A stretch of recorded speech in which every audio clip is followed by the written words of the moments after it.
নরসিংদীতে ধর্ষণের ঘটনা ধামাচাপা দিতে বাবার থেকে ছিনিয়ে তরুণীকে হত্যার ঘটনায় ৫ জনকে গ্রেপ্তার করেছে পুলিশ। এর আগে গতরাতে নিহতের মা ফাহিমা বেগম বাদী হয়ে ৯ জনকে আসামি করে একটি হত্যা মামলা দায়ের করেন। এদিকে শুক্রবার সকালে ঘটনাস্থল পরিদর্শন শেষে অপরাধীরা যেই হোক না কেন আইনের আওতায় আনা হবে বলে জানিয়েছেন ডিআইজি রেজাউল করিম মল্লিক। আশিকুর রহমান পিয়ালের পাঠানো তথ্য ও ছবি নিয়ে রিপোর্ট। আমি খালি বিচারে চাই, আমি আর কোনো আর কিছু চাই না, আমি বিচারে চাই, আমি বিচারে চাই। নরসিংদীর মাধবদীতে ধর্ষণের ঘটনা ধামাচাপা দিতে ধর্ষণের শিকার কিশোরীকে পরিকল্পিতভাবে বাবার কাছ থেকে ছিনিয়ে নিয়ে হত্যার ঘটনায় মামলা করেছেন নিহতের মা ফাহিমা বেগম। বৃহস্পতিবার রাতে ৯ জনের নাম উল্লেখ করে মাধবদী থানায় মামলা করেন তিনি। এরপর অভিযান চালিয়ে ৫ জনকে গ্রেপ্তার করেছে আইন শৃঙ্খলা বাহিনী। তবে এখনও ধরাছোঁয়ার বাইরে অভিযুক্ত মূল হোতা নুরা। মেয়ে আমেনা হত্যায় জড়িতদের দ্রুত শাস্তির আওতায় দেখতে চান শোকাভিভূত পরিবার ও স্থানীয়রা। ঘটনাটি শুরু হয়েছিল ১৫ দিন আগে।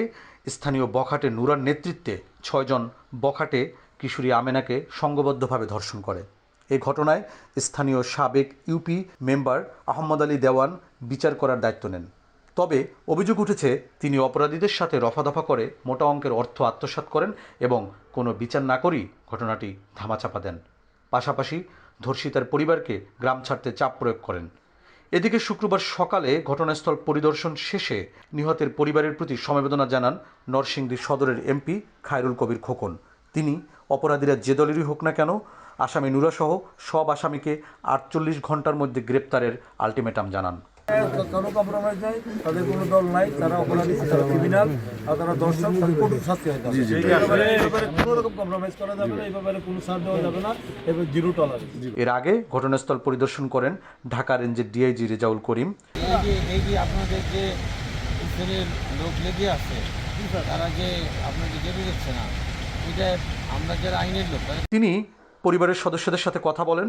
পরে তিনি মাধবদী থানায় গিয়ে মামলার আসামি গ্রেপ্তারে পুলিশকে প্রয়োজনীয় দিক নির্দেশনা দেন। আমরা পুলিশ সংবাদ পাওয়ার পরপরই ঘটনাস্থলে গিয়েছিলাম এবং ঘটনাস্থলে যাওয়ার পরে তার পরিবারের সাথে কথা বলেছি।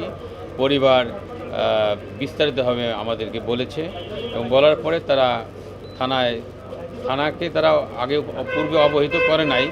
একটা ঘটনা ঘটেছিল আরও 10/2 তারিখে, কিন্তু আমরা তাকে জিজ্ঞাসা করলাম যে আপনারা থানায় কেন বললেন না। থানায় তারা অবহিত করে নাই। থানায় যদি অবহিত করত তাহলে হয়তো বা পরিস্থিতি এরকম নাও করতে পারত। পুলিশ গতকাল যখন তাদের নজরে এই ঘটনাটি আসে এবং তাৎক্ষণিকভাবেই তারা ব্যবস্থা নিচ্ছে। বাকিদের অ্যারেস্ট করার জন্য গত রাত থেকে আমাদের অভিযান চলছে। এই মুহূর্তে একটি টিম ঢাকার বাইরে অবস্থান করছে। আমরা ইনশাল্লাহ খুব তাড়াতাড়ি ধর্ষক এবং সালিশকারী যারা ছিল তাদেরকে গ্রেপ্তার করতে সক্ষম হব। সে কেউ আইনের ঊর্ধ্বে নয়, আইন মোতাবেক তাদের বিরুদ্ধে ব্যবস্থা নেওয়া হবে। আমরা আইন মোতাবেক কাজ করছি। এ সময় তিনি সাংবাদিকদের জানান, মামলার ৯ আসামির মধ্যে ধর্ষণের ঘটনায় জড়িত ২ জন সহ মোট ৫ জনকে গ্রেপ্তার করা হয়েছে। প্রধান আসামি নুরা সহ বাকিদের গ্রেপ্তারে একাধিক টিম কাজ করছে। অপরাধীরা যেই হোক না কেন আইনের আওতায় আনা হবে বলে জানিয়েছেন তিনি। গ্রেপ্তারকৃতদের মধ্যে রয়েছেন মহিষাসুর ইউনিয়ন বিএনপির সহসভাপতি ও সাবেক ইউপি সদস্য আহমদ আলী দেওয়ান, তার ছেলে ইমরান আলী দেওয়ান, প্রধান আসামি নুরার চাচাতো ভাই মোহাম্মদ আইয়ুব, একই এলাকার এবাদুল্লাহ এবং হোসেন বাজার এলাকার গফফার। মরদেহ ময়নাতদন্ত শেষে পরিবারের কাছে হস্তান্তর করা হয়েছে বলে জানিয়েছে পুলিশ।